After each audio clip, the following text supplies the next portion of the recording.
I think we're moving into the penultimate session. Thanks for moving down and thanks for staying on. We still have a whole lot of guys online, so we appreciate you being online as well. This is a panel discussion, so for those of you who are on Zoom, please feel free to submit your questions in chat, and of course those in the room, we have a microphone here which we'll be passing around. The morning was fascinating, and I think I certainly came away inspired by the amount of work that's happening at UAB and the type of work that's happening. I must say the last session scared me from a technical point of view, but it's good that we have people like that in the ecosystem that we could leverage off. We actually, Jake and I thought about what should we base the panel discussion on? And ultimately, we settled on the topic of, organization and what is the kind of approach we should adopt for an AI-driven organization? And I think that's a really important topic because as you have seen and heard for the day, a lot of the current focus is on the technology aspect of artificial intelligence. And, there's absolutely no doubt that artificial intelligence has improved in leaps and bounds over the last few years and is going to be a transformative force in health and healthcare.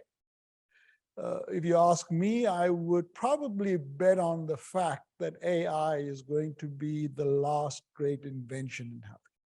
Okay? Now, that's depends on one thing: is can we actually leverage it to make a difference? That's the key. We have a history in healthcare. Especially in hospitals and healthcare systems, has been places where innovation goes to die. Okay, and that's a pretty scary proposition if we sit on technology like artificial intelligence, which has the ability to increase every aspect and improve every aspect of healthcare, both from a research point of view and from a care delivery point of view. It would be sad if we cannot actually leverage this to make a difference. And it's going to take organizational capability and capacity to do that. Okay? It's pretty scary, I'll tell you. You can't find data today about adoption levels of artificial intelligence in healthcare. Very difficult to find it. A lot of what you will find is anecdotal, and the anecdotes are scary because it seems to suggest that the uptake for AI in healthcare is very low at the moment. It's even lower in academic medical centers when you compare it to other hospital systems. Okay, so that's a challenge. One of the proxy measures to kind of look at adoption of artificial intelligence in healthcare organizations is actually looking at job advertisements. It's a proxy measure. So when we look at the number of advertisements for AI in healthcare, it gives you a kind of sense of whether the sector is moving towards adoption or not. And you can pull this up. I pulled this Brookings Institute report from March 2022, which actually looked at that. And I'll read some of the data for you, and I'll leave this with the panelists. But when they looked at the share of US job postings requiring AI-related skills, a proxy measure for industry adoption. Bear in mind, one statistic that you may not know is healthcare employs the most number of people in the USA. That's one. Two, the percentage change year on year for industries and employment levels is the highest for healthcare, and that's at plus 3%. So with that kind of statistical background, where do you think the job postings for healthcare lie relative to other industries? And I think they compare 2, 4, 6, 8, 10, 12, about 24 industries. Anybody want to guess? Take a guess. I mean, it's a guess, so no big deal. Hey? 10? Okay, 10. 8 fourths is 10. Anybody else? 8? You're getting warmer. 4? Yeah, super confidence in healthcare. That's one of our big weaknesses. We're in 24. There's only one industry that's worse than us: construction. Okay, so it's a pretty scary stat. As I said, it is a proxy measure, but you know, this is why this session is important. It is, what do we have to do to drive adoption of what you just saw? Okay, and to help us do that, we have 4 esteemed panelists, 2 of whom you know pretty well from the morning, Jake Chen and Matt Might. We're joined by Dr. Eric Ford, who's been in the space of healthcare administration and organization for pretty much his whole academic life. He is now a professor in the School of Public Health. He works with me in the Innovation Institute on digital healthcare, and we hope that he's going to spend more time with us in the future as well. And with him is Ruben Raposo, who is an alum of UAB, but has substantive corporate experience in AI, and is a current CEO of a company called Dialectics, which is actually a UAB AI spin-off. So we have about an hour, and what we're going to do, I'm just going to ask the panelists to make a few opening comments, and then I really want this to be a discussion amongst those that are here and those that are online, and we'll see where that takes us to. At the end of the hour, I'm hoping that we could leave with some takeaways in terms of, you know, for a use case, what would we have to do to convert UAB or the UAB health system into an AI-driven organization, okay? What are the pieces that we need to have in place to achieve that? Because I think if we can do that, we can be transformative. Okay, so who's going to go first? Matt?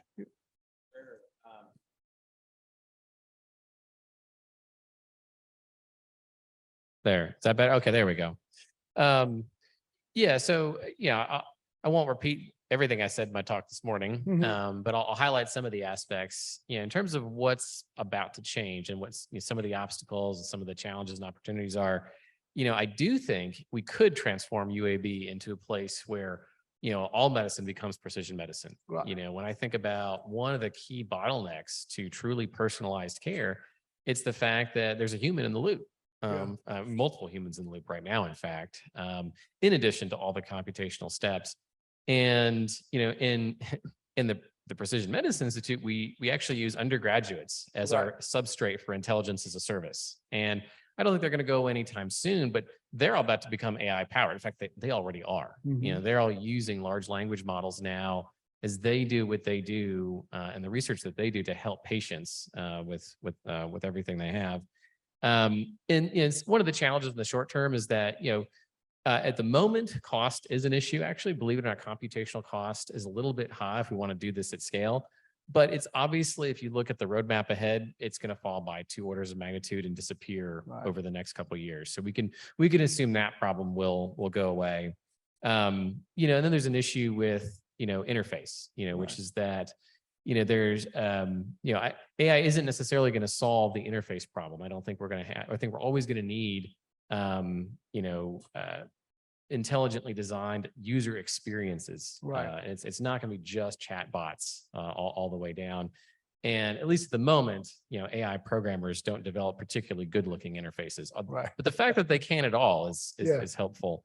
I think as an organization, UAB wide, I think, strategically we have to realize that, significant dislocation is coming. I mean, Jake was pointing out, the percentage of occupations vulnerable to GPT-like technology, and it's almost everybody's vulnerable to some extent, and some are very, very vulnerable. And actually, I think a lot of what we do in medicine is vulnerable. But the flip side of that, it's an opportunity. Right. We should look at this as an opportunity to become, the biggest productivity multiplier we've ever seen. And that's how we need to sell it to the leadership. That this is a productivity multiplier, not a dislocator. Right. And I think that they'll be receptive to that message. Okay. Thanks, Matt. Jake, you want to have a go? I think I'd like to start by saying that this is a very profound change in our lifetime. A lot of people dispel this and say, I've seen changes like this. AI have been coming up and they're hype and then crashed. In fact, the AI started in the late 50s and early 60s, and there were 2 waves. So this is not much of a big deal. And then some people are so scared and then change it so fast and say, oh, I'm going to lose my job and our human being are going to be wiped out by the machines. And therefore, all that we can do is to surrender. And I think that we should really accept it, but then somehow correctly position ourselves. Right. Each person may position differently.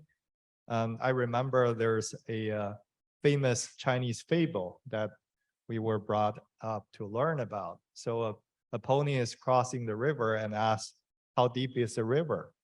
And when the rabbit saying, oh, the river is so deep and you can't cross it because I almost get drowned. And the cow will say, oh, it's a piece of cake and I just sprinkled it.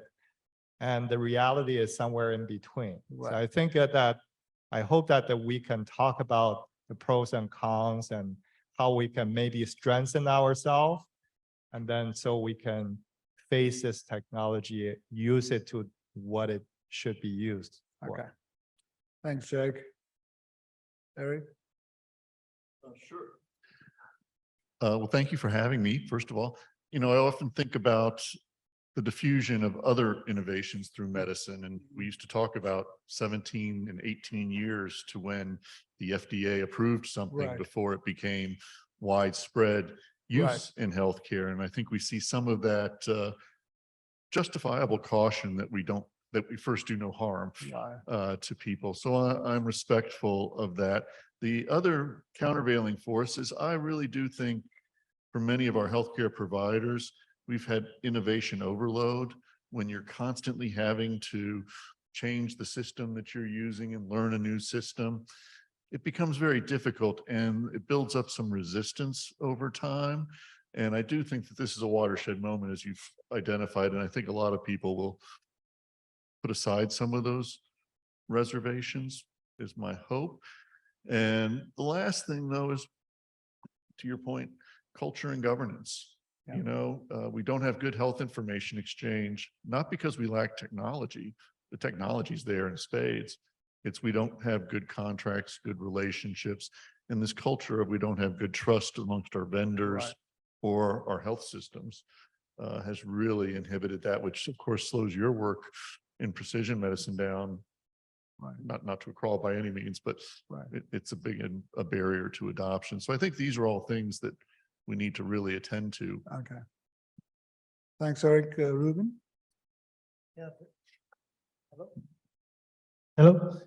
Thank you for having me. I tend to go more with what Eric mentioned. I think, AI is one of those layers that is built upon all the other technology that we already put in front of the clinical leaders, the professionals. So we really need to have the governance and the foundation for a new level of innovation. What does that look like? Because that is going to impact the clinical folks that are in the line of the bedside. My wife is a nurse, as a NICU here at UAB, and She can tell me all the stories about EHR every day and how much challenges it has every day. So it needs to be something that is very easily, to the point that was made about the UI design and the interaction, that is easily consumed by those clinical to impact the patient. Because at the end, we're here to lower the cost, better access, better quality. Is that really transferable with AI? How are we doing that in the steps in the process? Because EHR was supposed to do that, and in some ways it has, in some ways it hasn't. So how can we make AI a better effort than we have in the past? So. Okay, thank you, Ruben. There's some comments in the chat. Kim Harrison talks about the potential deprofessionalization of medicine and the need to start a new degree program to help healthcare providers be more prepared and equipped for AI. So that's more of a comment, but I kind of get the gist of that. Okay, let's open it up for any questions. Bear in mind what we're trying to do in this panel is ascertain what are the kind of organizational components you would have to have in place to make UAB an AI-driven organization. Okay, I think nobody disputes the fact that the impact could be tremendous. It is, well, how do we actually translate it? How do we get it done? What do we need in place? Questions, comments? Yes, sir.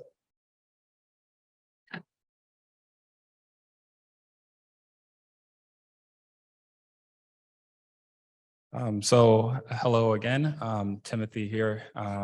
I do have a question for you all. As we talked about, data is very key and important in a lot of AI models. And so how can we get diverse and inclusive kind of data from different patient populations? Okay. As you probably may know, there's a diversity and inclusion statement required now in most grants and funding opportunities. Especially in clinical trials, they have to have a statement on how they'll process different kind of patient populations. So at UAB, how can, I guess, we begin to include that kind of pipeline? Okay, so excellent. I mean, obviously, I think that's critical to have robust data, robust access to robust and diverse data sources. That's useful. Any comments about that? Yeah, I guess, I think UAB is actually sort of uniquely positioned in several regards here. Mm-hmm. When it comes to, the diversity of the data in which these systems are trained on, right now it's well known to not be diverse in almost every case. And given the nature of the patient population we see at UAB, that's a problem. If we start, transferring and applying this data to our patient population, Right. it will produce incorrect findings. Right. However, we're also uniquely positioned to provide the solution, which is Right. to collect the data Yeah. that enhances representation in all of these data sets.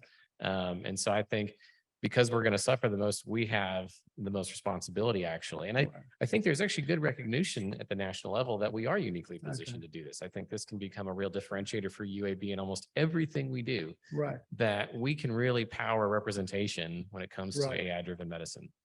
Okay. Great. Really good point.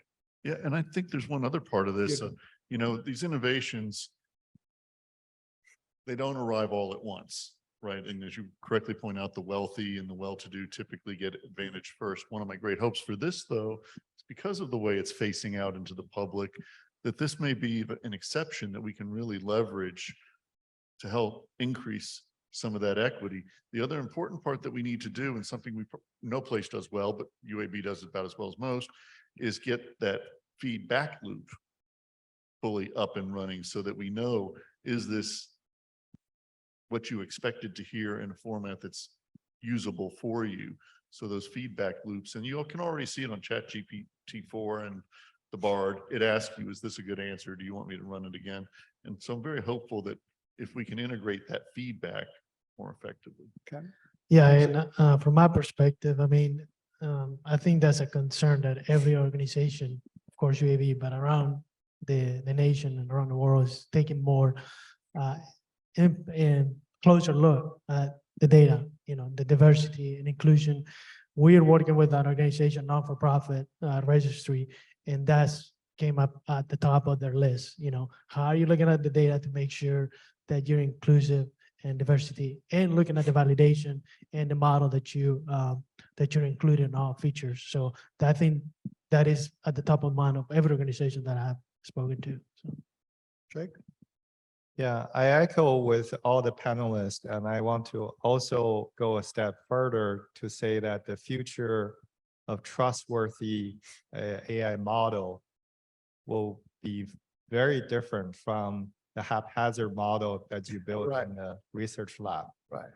And I think one important factor is almost like a certification process Mhm. that a certain authority would give Yeah. to say, well, yes, you have gone through 1 billion data point, but do we have a nutrition label like certification to say for the Caucasian white, according to the Right. real world, Yeah. are you up to a certain level for the Right. Hispanics and the Asians and the African Americans? So I think not only that, it also should go to all kinds of stress situations, go through validation after validation, and then certification should be added so that the user who uses Right. would actually have all the transparency and confidence on what kind of a model it is. Wow. We don't want to drive a car that have run 100,000 miles only on highway. Right. We want to Okay. run a car that Right. have been through almost a near hit accident. The same in the medicine. Right. We want this robot to have gone through all of the errors and mistakes that the physician have gone through and then succeed. Okay. So one of the questions is, who's the panelist on the far left, please? So I guess if you're looking this way, it's Eric, and if you're this way, it's Ruben Raposa. I hope I answered your question there.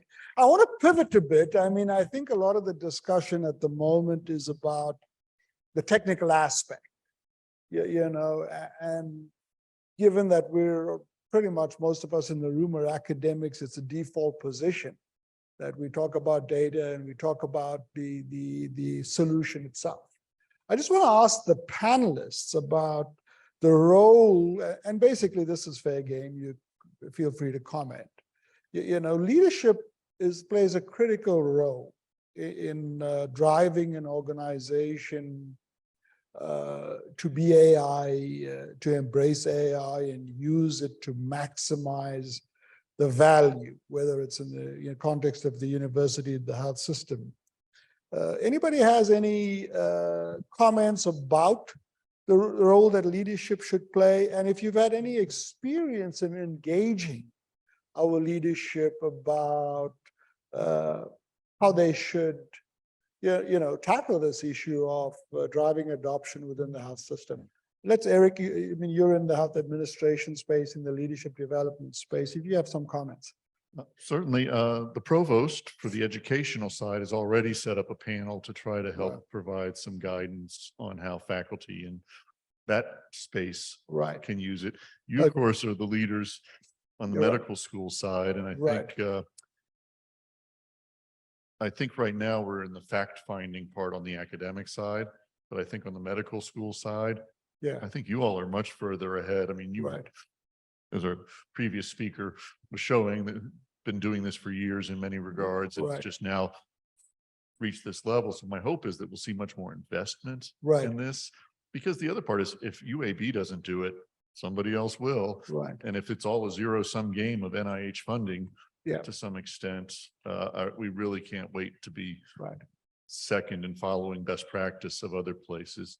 So I think part of it is we do have to have some tolerance for errors in this, because we're going to make some mistakes.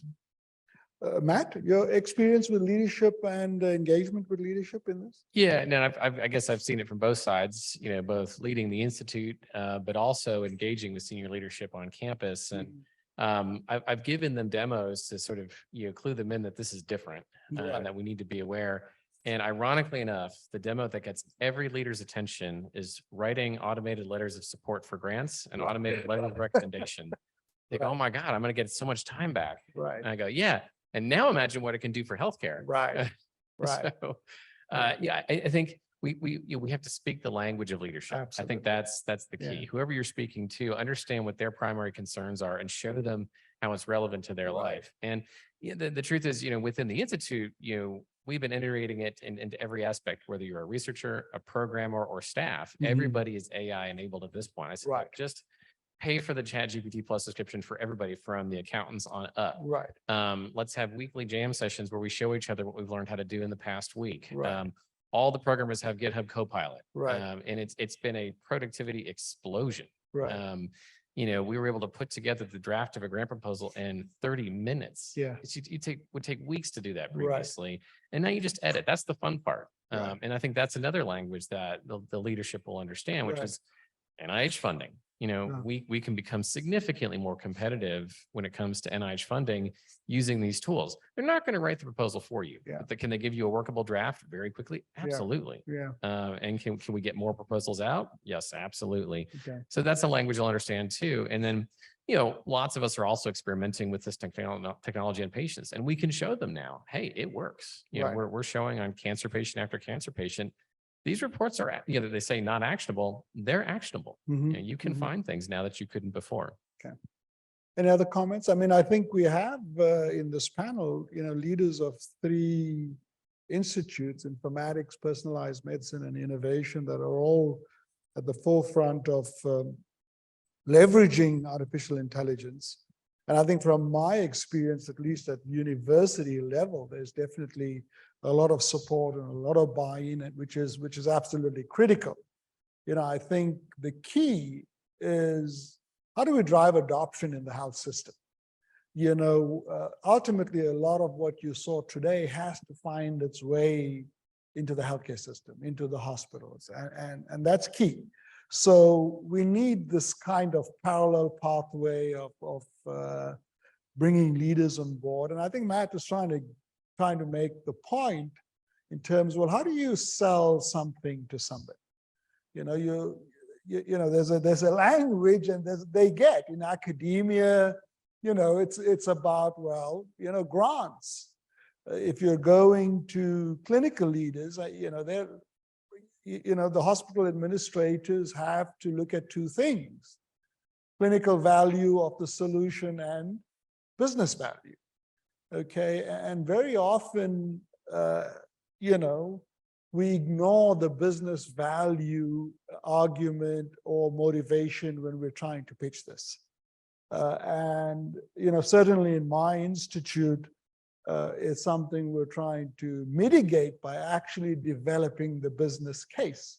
I can tell you, the hospital CEOs make a decision to adopt, correct me if I'm wrong, a solution as much based on the business value proposition as on the clinical value proposition. Okay, and I would probably lose my job if I tell you they would err on the side of making a decision based on business value. Okay, but I've said it. So I think that's important. But leadership is absolutely critical in this. It's our responsibility to inform our leaders. I think, and I know a lot of us here spend a lot of time in doing that. Jake, you were going to say something? Yeah, I think selling something can be very hard. Yeah. Right? It's both on the salesman's side and Right. also on the receiver side. Right. Do they have a need? Do they perceive something like AI will provide value? And it could vary. Right. I bet if you go to 100 administrators and say, well, do you think AI is valuable? They will always say yes. Right. But then if you tell them that there's a startup cost in terms of a time and maybe have to dismantle existing processes, train the workforce, and that cost come at a cost maybe slowing down the existing business. And then I guess a lot of them will say, no, let's wait. Right. And then it's up to the salesperson to say, what is the cost of not doing something? Right. And I think the cost of not doing something what if it costs a whole organization to Absolutely. collapse. Absolutely. Right, that we see that the jobs are Yeah. being replaced. Yeah, And if you don't do something, like now we can look back and say, well, if you didn't purchase personal computer, if you didn't have Google, yeah. and then the organization, or if you Right. did not have internet, Mhm. the organization will die. Now, can you afford not to Not to. have AI? Yeah. Good point. And I mean, I think before I get to you, Ruben, I think this morning's presentation by Andrew Smith, do you remember that? His closing slide was this is the business value proposition for the solution I have. Yeah, you know, so he started off with the clinical proposition, but obviously in that particular case, I think it was identifying patients with cardiac hypertrophy, I think, isn't it? And then, you know, obviously there's a lot of clinical value in detecting that early. And then he presents the business case that you're leaving $20 million on the table if you don't embrace the solution. Now you got these two ways to communicate that. So if you say, you know, there's an opportunity cost of 20 million that you're losing, then, you know, the CFO is going to listen to you. So I think that's important. Ruben, Yeah. Yeah, no, completely. I mean, I think, you know, AI is similar to other technology. You gotta start with a hypothesis, and we all start with a hypothesis that is a win-win situation. yeah, But in every hospital, every organization, you gotta show the ROI, and you gotta Right. go through the drill down process of what's the value, what use case you're trying to address, what are the risks, what are the deliverables, and what is gonna cost you do something or not. right. There's a cost to both sides, and what's the proof of concept? What's the proof of value? How are Right. you gonna mitigate to the risk of everyone that is involved in the project?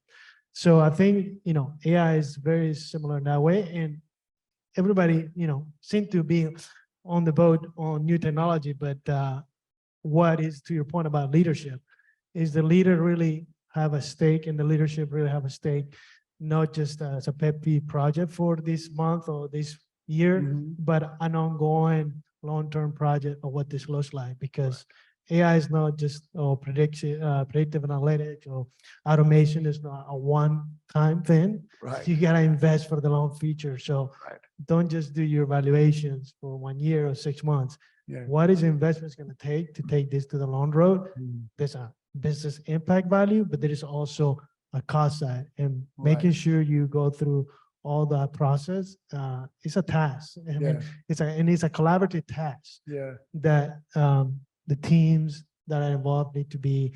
And I recommend, what I've seen the most successful is those organizations that actually have reached out to other organizations that are similar, thinking about similar cases, Right. or have gone through similar scenarios. Okay. I mean, that's a really good point that you're ending up with, Ruben, is that, you know, I always say in healthcare, you know, we're laughed at everything. And that's not a bad thing, because we can learn from others. You know, there are other industries and organizations that have embraced AI and that are generating the value. They're not necessarily in healthcare. So, you know, studying these organizations are going to be very useful, especially if they're service organizations, to understand what have they done that we can emulate. So really good points. Leadership, I think, absolutely critical. I mean, ultimately, it's leaders who are going to make the decisions and allocate the resources for you to do that. So it's a responsibility, I think, of everybody, you know, especially mid-level folk like us, to socialize them and culturalize them about the importance of that. Okay, any other comments or questions? Yes, sir. Oh, lots of it. You guys are keeping quiet. Yeah, go ahead. You can address it to a particular panelist, or just generally, that's okay.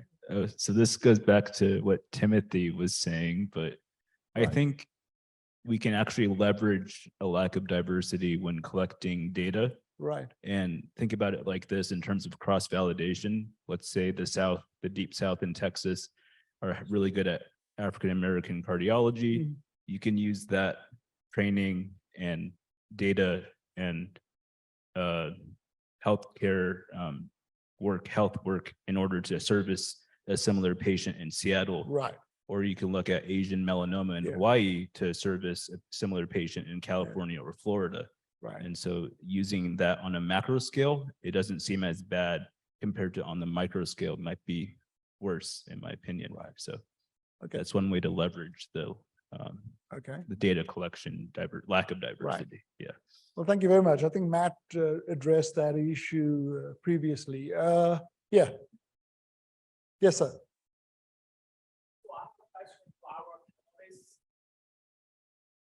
Looks like in the future, some gene editing based therapies such as the CRISPR technology will become realistic, for example, to cure genetic disorder.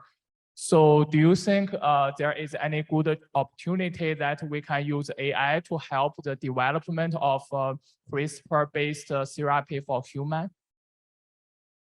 I guess the short answer is yes. No, I think, there's a lot of potential for AI to help in the context of genomic medicine. I think for CRISPR specifically, I think it can help both directly and indirectly. I'm sure we could teach, AI how to do, better, guide design and things like that. But also I think, there's a real role for AI in protein engineering. So we can get, better Cas proteins. I think it's going to help in every direction. And actually remember, when it comes to large language models, DNA is a language, so we should be able to create large language models that don't speak English, but they speak, genetic code. And I think that, what they've done in the context of human language, they'll do for us in the context of every language in terms of what the kinds of creative synthesis that they will allow. It's a good way to look at it, Matt. Yes, sir. Go ahead, sir. Hello. I'll come back to you. My question is, what can be the backup for AI in healthcare? Sorry, could you repeat that? I didn't get it. What could be the backup for AI in healthcare? Backup plan. Backup plan. Humans. Humans. Yeah. Well, my hope for AI is not that it needs to be at the front, that it allows the doctors, nurses, and other professionals Yeah. to do what I call operating at the top of the license, doing the work that matters, pulling together. These things are simulating neural nets, but they're not the neural net that's in the human mind. Right. And to get really good differential diagnostics. And we know that doctors, as they get older, get better at it. Yeah. My hope is that we get to have doctors who spend more time doing that Yeah. rather than working as scribes or checkout clerks for an insurance company. I think got to keep it on the good side of the. You have a very good point here. And I think this is, if you want to understand how AI and generative AI is really impacting knowledge work in general, and you raised a really important point. And intelligence is one of those things that it's, your crystallized intelligence gets better and better as you get older. It's your generative intelligence that fades over time. So when you get old, you're really good at recognizing good answers, good solutions, and you're not as good at generating them. Well, in some sense, with really good generative AI, it can generate lots of potential ideas, and you can quickly pick out the good ones. So in some sense, some knowledge workers will have their usable, work span extended significantly by technology like this. Yeah, I have to agree with both. I mean, I think, looking at my wife has been working on NICU for 30 years. That helps her be more at the bedside and giving her guidance instead of all the other tasks that she has to do, administrative or burden or alerts that are not giving her the best next step. If AI could help her create a better environment for the baby or next step towards taking care of the baby, I think that if you scale that across departments or service line, I think that would be awesome, because right now everybody knows that every hospital is short staffed. Staffing is going to be an issue for nurses and providers forever, as we know today. So I think if we can help in that area of creating a better environment for the clinical care that is there for hours and hours, it will sustain that labor for much longer term, right? And we will have a better environment for those that are coming out of school to continue that better environment for them to be in that place. And if we can just help that, I think that will go a long way towards healthcare improvement in this country. Jake? Yeah, I'm actually both intrigued and disturbed by your question. Let me tell you why. Because by saying that the backup to something, then there's usually you do work using AI, you succeed, you don't need backup, right? And then only when you fail, then you need backup. Now let's think about what are the failure scenario, right? So one way is that it simply didn't work. Then that's not a big deal, right? But what if it worked, but it create ethical implications? The ethical implications we've already seen in some cases, right? And Google was trying to say that they can predict the flu pandemic, and then it was actually doing the wrong prediction and creating stir, and then had to withdraw that, and then trying to learn the image recognition and label certain ethnic groups and the species that's outside of the human, of course, and it can be immediately pulled. Right. And I think a few weeks ago, I was in DC, I was having a discussion with a Uber driver. And he said, he's also watched a PBS documentary about a doctor using AI and surgeon actually using AI to do surgery. And most of the time it did well, except one scenario, and the surgeon saw the AI was approaching to cut some blood vessels, and he immediately used intuition and stopped it. And what happened is in that stopping moment was the right decision to call, because the AI was simply ignoring the fact that this patient have an abnormal structure, that if you go straight into it, you would actually cut the structure and then cause the patient to die. Right. And then there are also deeper problem, like AI may be making perfectly sensible utilitarian-based decision to say, oh, I want to save 3 people's life, but then I want to make 1 person suffer to death. And human may not make the same decision. But AI is making perfectly utilitarian decision, and we probably need to stop it, right? We don't want backup plan in those cases. I think what we want is regulation.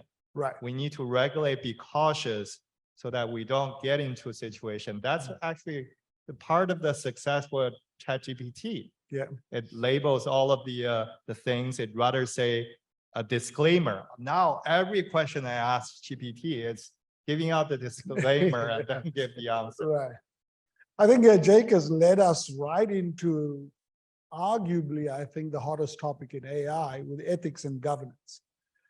So, I think that's going to be the foundational principle of any AI-driven organization. And maybe we should spend some time talking about that, but you had a comment or a question, sir? Yeah, so first of all, I would like to say that I'm not from UAB, I'm from LSU, so I'm benefiting from this. That's yeah. Okay.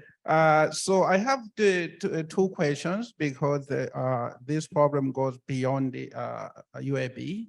The first question, and I'll try to be as direct as I can. The first question will be to Matt, just because he's director of the Institute, the Precision Medicine Institute. Today, I heard most of the talks were about the diseases, but maybe you can comment the application of AI to precision prevention. So that's the first question. And then the second question, probably I should direct it to Jake, but everyone is free to answer that question. This question is more like international. So how can we use or train people in AI in developing countries? And this is not very general. I ask you that question because right now in my program, I have 3 students, one from Nigeria, the other one from Kenya, and the other one from Tanzania. And they are all learning about informatics.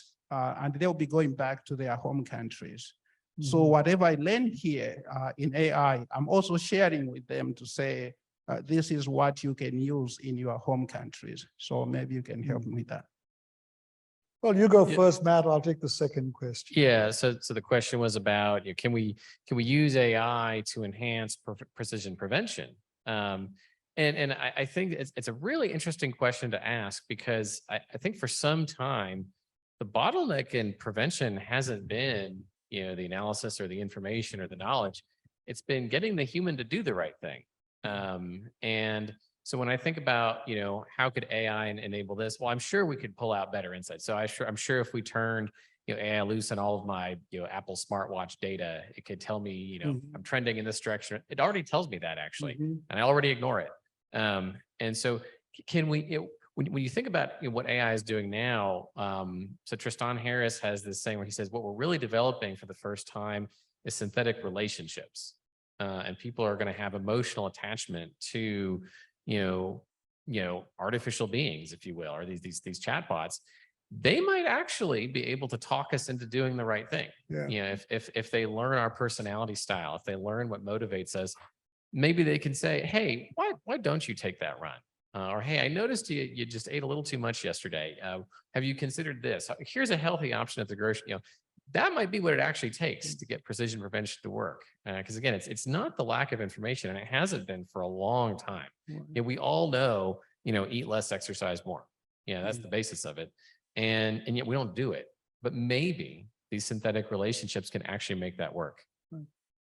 Yeah, I mean, just to add to that, I think one of the key roles that AI is going to play is drive the transition from sick care to well care.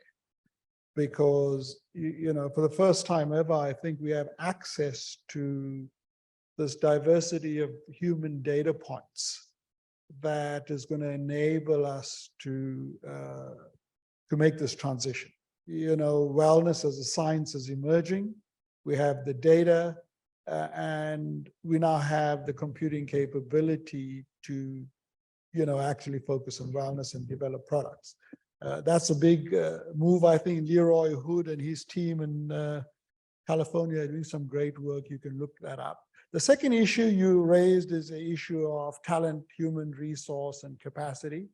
That is obviously a universal issue. It's an issue we have not just in Africa, but in the US, UAB, and all academic institutions as well. So I guess it may be the right time to plug our programming in AI. The Institute currently has a graduate certificate in AI in medicine. We're rolling out soon a master's degree in AI in medicine, technical, and a doctorate in AI in medicine. So, we're addressing the talent issue for this area. I think, was the question about making this accessible to the rest of the world? Well, yeah, so the question is really more about the technology transfer. Right. Yeah, so that's the context of the question. Okay. Technology transfer to other parts of the world. Yeah, so I think every technology, when it's developed, you can do it in two ways. One is to democratizing the world and make it available to people in developing countries and empower themselves so that even when they don't have a radiologist, they can also accurately read the disease diagnosis to the patients, even if they don't have a master software developer, and then they can also do some work. So that's a good, the perceived good benefit side. And then you can also polarize it, because just like the invention of engine, and who is benefiting from the most? It's the developed countries. It's simply because you have an engine does not solve developing countries' problem. You need to actually have secondary inventions that wrap around that engine, make that engine vacuum cleaner, make that engine maybe cars and just motorcycles and so on. Developing countries do not have the resources to do secondary innovation, and the developed country can do secondary and tertiary generation, and can even make engines work together. And I think that you can probably see polarization by natural force unless you actively invest in those technologies. Okay. I think there's one other part to this, by the way. And it was in the last presentation. The way this was trained was on the internet, English internet, and then they used Google Books, you know, all of the library that Google. So you're getting a distinctly Western tradition here. And as you think about places like Africa in particular, this may not be respectful of those cultural norms. And when people try to even apply it to things beyond medicine, it may not be a good fit. And the other big player is going to be China, of course. And he mentioned in passing the second wave in the 1960s, a man named Herb Simon. It doesn't care about letters per se, it's symbols. And it's going to be very interesting when the symbols are used to drive these, how it plays out in a different way. So I think part of it is, in terms of making it greater utility, is getting information out of those other cultures into the databases that are training, so that we get diversity in the training and those sorts of things. I think that's going to be critical. Okay, good point. We had a question at the back here.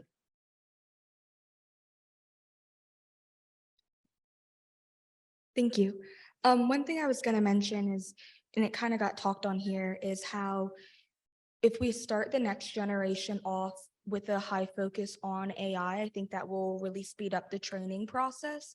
So I know, as someone who's kind of younger, I am in the undergraduate bioinformatics program. And so because of that, I know originally that started off as just a PhD program. And so then that became a master's, and now it's an undergraduate one. So if we can start an AI learning program and a class that's offered younger, then I think that will make it so when people my age are in a position of administration, that will allow them to already have a leg up. Yeah. And be able to kind of already know how to utilize those AI proportions and kind of be able to utilize that. For example, with Excel, I know 15 years ago, that was something that was highly specific and only used for certain things. And now that's something that's used every day and an extremely commonplace. So I think if that's something that can be kind of integrated more into the curriculum, at least with high school, which I know we don't exactly have control over, but at least with undergrad, I think that would be something that could be really beneficial. Yeah, I agree with you. Great point. Any other questions? I think that's a great point, but I think it continues to be a generational shift, right? We have 50s, 60s providers, healthcare leaders, clinical, and then the new generations are more advanced technological. Make sure that in our organization, as broad as our research, that's able to migrate across the board, and that shift, that gap is not continues to, it's because you're still gonna need those 50s and 60s leaders to be clinical leaders, clinical professionals to be there. So that, I think that needs to be something that in the programs needs to be evolved. It needs to be taken into account, in my opinion.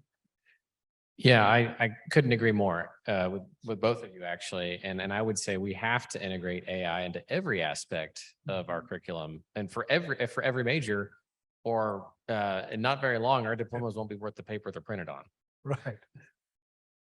Okay, so we have one comment, Kim, AI software could be web-based, so third world countries can have access to it. So that was a comment, and I think agree conditional upon validation. We're in about the last 5 minutes. If there are no questions, yeah, we have, okay, go ahead. Hi, just my opinion, this has to do with technology transfer over the next decade. But I think that two of the most important inventions in this country's history are public education and the healthcare system. And so I think with AI, we can revolutionize public education so that everyone will have free access to elementary and maybe middle school level education for one. Yeah. And then addressing the other thing, healthcare, people have already developed software, including Google and other companies, to pretty much automate diagnostics and Right. anything involving computer vision. So it's just a matter of when do we start going from diagnostics and detection towards treatment and optimizing procedures, things like that. And that's more complicated, but education and healthcare. Yeah. Okay, can't agree with you more. Last few minutes, I'm going to give the panelists about a minute each to make some closing remarks, and we'll end the session. Okay, yeah, thank you, Ruben. I think my take on it is every technology has its consequences. AI, I think, is probably the largest that in my lifetime is probably going to happen, more than the phone or the internet, in my point of view. But at the end, I think is it going to change the behavioral healthcare of what we do? Because to the point that Matt was making, we know that exercise and diet is the #1 thing to your health. Are we doing that? And we have phones and we have apps and we have everything we didn't have 30 years ago. And we're living longer, but I don't know that in healthcare in this country, if you look at the numbers, we're actually not trending in the right direction, and the cost is actually going higher, much higher every year. So I hope AI continues to evolve in a way that is helping access to the information and better for behavioral change of the patient, of the actual population. That is not just technology driven. So I hope there's all the components to it, not just technology driven. So thanks, Ruben. Yeah, I guess I'll close with a few remarks. One about predicting how fast things will change right now and how hard it's become, because it feels like every week is a year right now in terms of how fast the technology is changing. And the reason that we're in some sense in the middle of a double exponential, where we're in the midst of exponential acceleration. And also the rate of acceleration itself is growing exponentially. I mean, it is because these tools are feeding back on themselves and improving themselves, improving their own training sets. And so it's very hard to predict just how fast things are changing, even for people within the field right now. And when it comes to, getting all this technology fully adopted in healthcare systems like UAB, we come across some other major pain points, for languages of leadership, burnout, multiplying productivity, solving the labor shortage. All of these actually are perfectly in scope for AI. And when we talk to leadership, that's how we should start addressing it through that lens. And to one of Eric's earlier points about, getting access to the data, that's still one of the biggest problems. For most of the bioinformatics problems I've worked on, it's been 11 months of legal work and 1 month of programming. So if it's 11 months of legal and 1 day of programming, it hasn't changed much. We definitely need to free the data to really fully benefit from this wave of innovation. Good point, Matt. So I want to get back to the chart that Ruben showed earlier, and I actually think it's a good thing and not a bad thing. Let me phrase it so this is a secret for those people who are here. I think it's a good thing because AI is moving terribly fast in all the industry where the data are easy to obtain, right? And then I think that the things are doubling in speed, and you have to catch up. I don't think I have that fast brain and the mentality to learn that fast. Now, in healthcare, we have the uniqueness because of the complexity of human biology and the inaccessibility of data collection due to the expense and regulation and so on. So we're behind, but I'm saying that this divide actually by people working in this field, tremendous time. So you can play in this area, learn from the best, and then actually think about whether you want to be as fast or you want to preserve something so that when the singularity time comes, which is artificial general intelligence will come according to Ray Kurzweil by 2029, right? So that's only a few years left. If that comes, then you say, well, I still have data, I still have technology that I doesn't know, so I can win. Yeah. Right. Okay, thanks, Jade.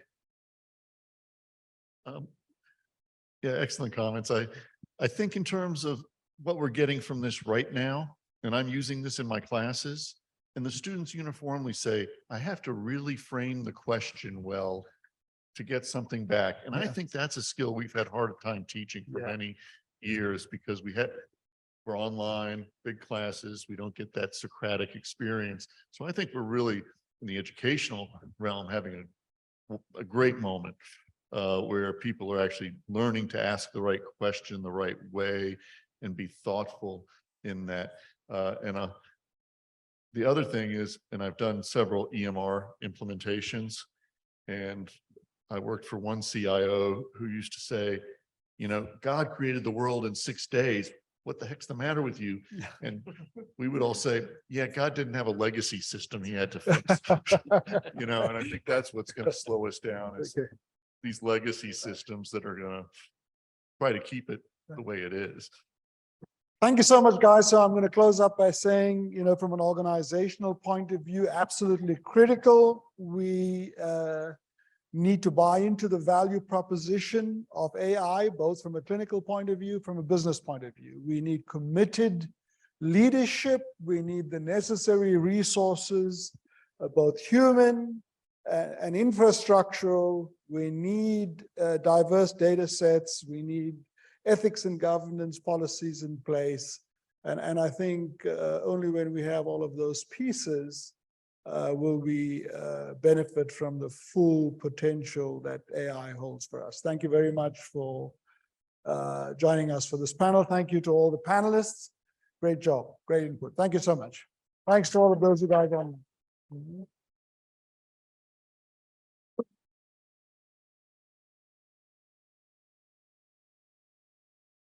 Good job, Eric.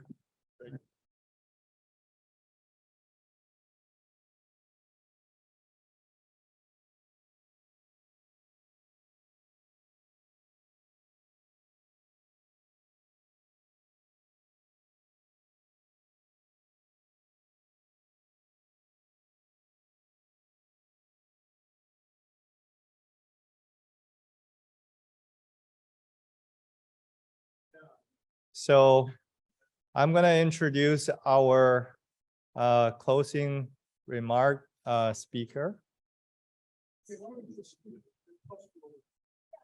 Oh, we're changing order? Oh, okay. Okay, all right, go ahead. Of DNA insertion. Yes, it's in the box. Where's the box?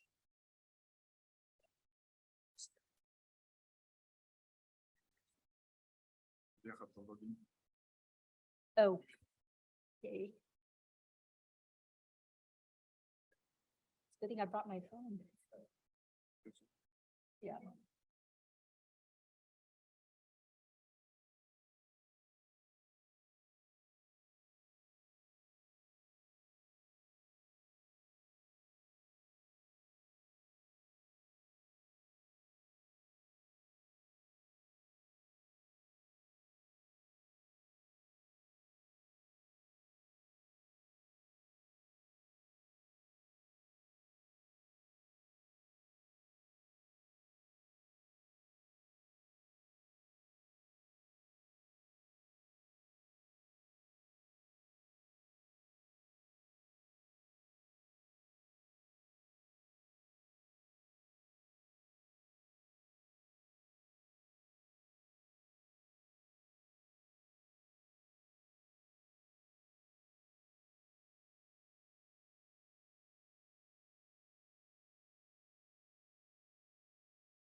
for sticking around to the bitter end. It's been a great day, and I just want to thank everybody who helped, the submitters and the judges for the poster presentations. We had a lot of really great posters, people from all different stages of training. So here are the posters. I don't want to read all of them, but we had people from UAB as well as outside UAB. We had someone who was actually, we had a virtual, it was someone in a different state, and we had also a lot of people from different departments and different schools, medicine, computer science, mathematics, engineering. So I want to thank all of our judges. I think not everybody's here anymore, but many of you really stepped up to help with the judging, despite the fact that many of you were coming from other places or even presenting today yourselves. So and also have busy day jobs. I know some people had to go out to attend to their normal duties. So thank you very much for all the judges. So without further ado, third place goes to MAMONCDB, a web-based user-friendly tool for comprehensive multi-omics data analysis in breast cancer. Santosh Kumar Karthikeyan, hope I pronounced that right, graduate biomedical sciences at UAB. And I also want to shout out the co-authors, mentors, collaborators. So congratulations.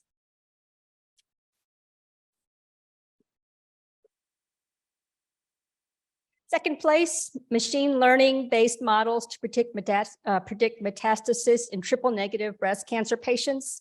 Timothy Fisher, Department of Biology, Georgia State University. Congratulations.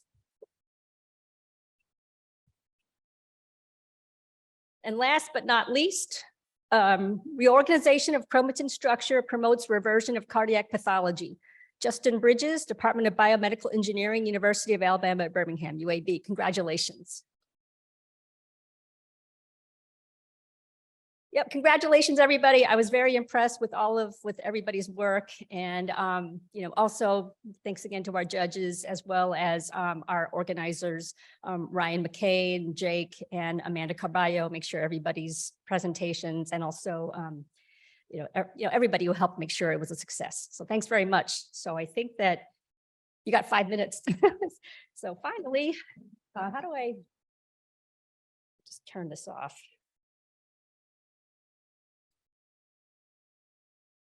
Stop sharing. Stop sharing. Yeah. Sufficient.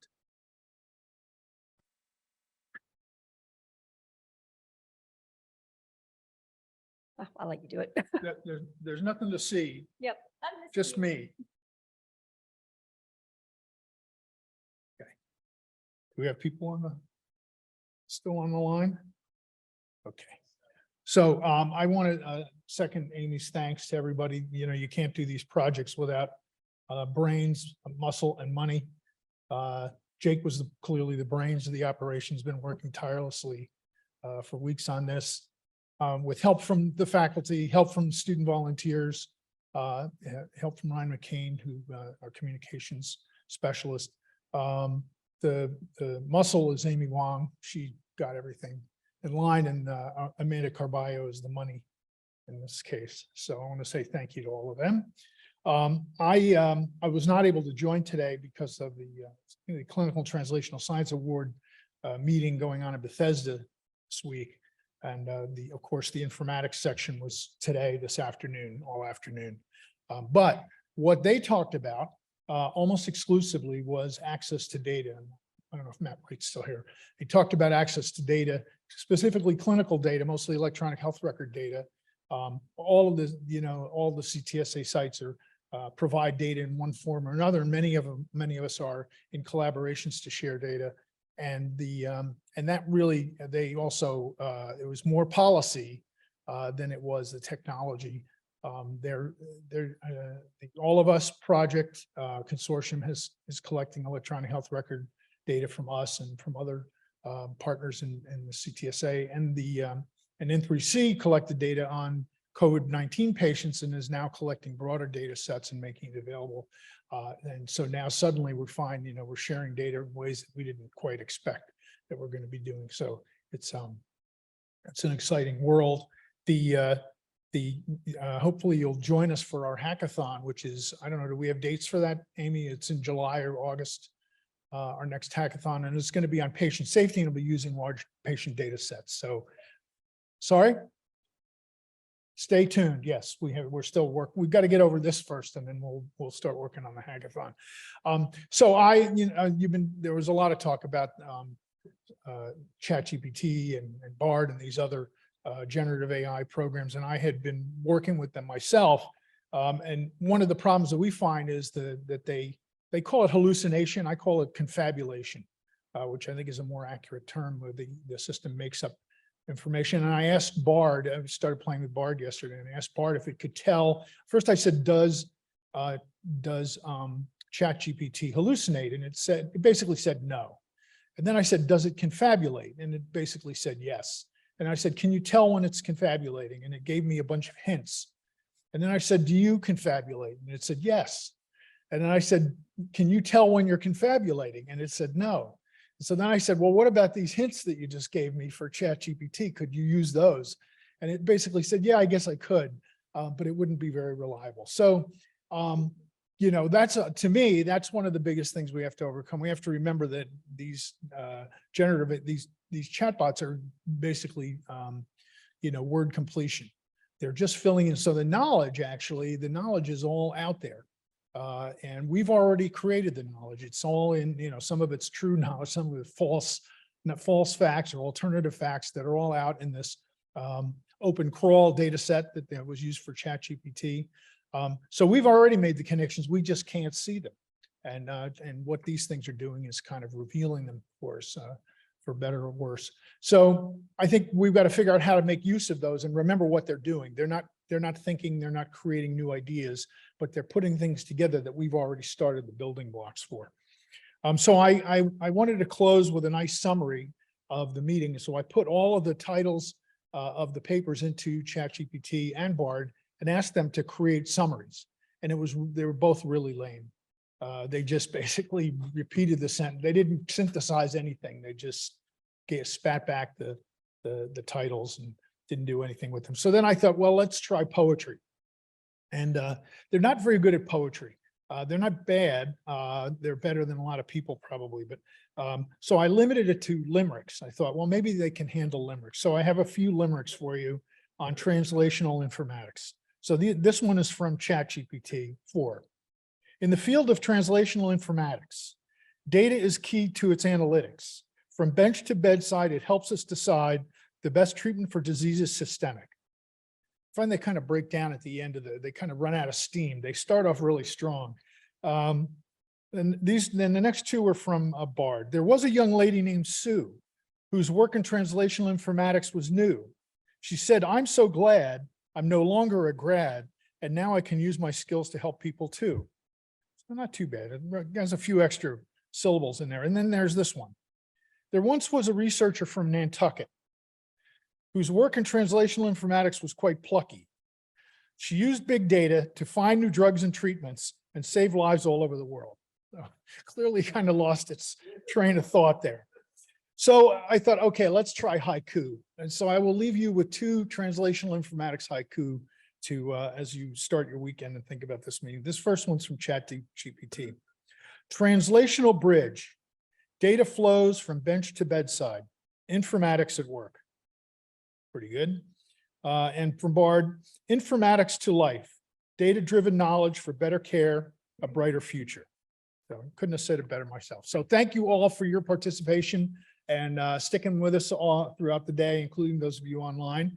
And we'll see you for our hackathon. And I expect there will be an ATTIS 2024 that you can look forward to. So thank you all, especially to our organizers, Jake and Amanda and Amy. So have a great weekend.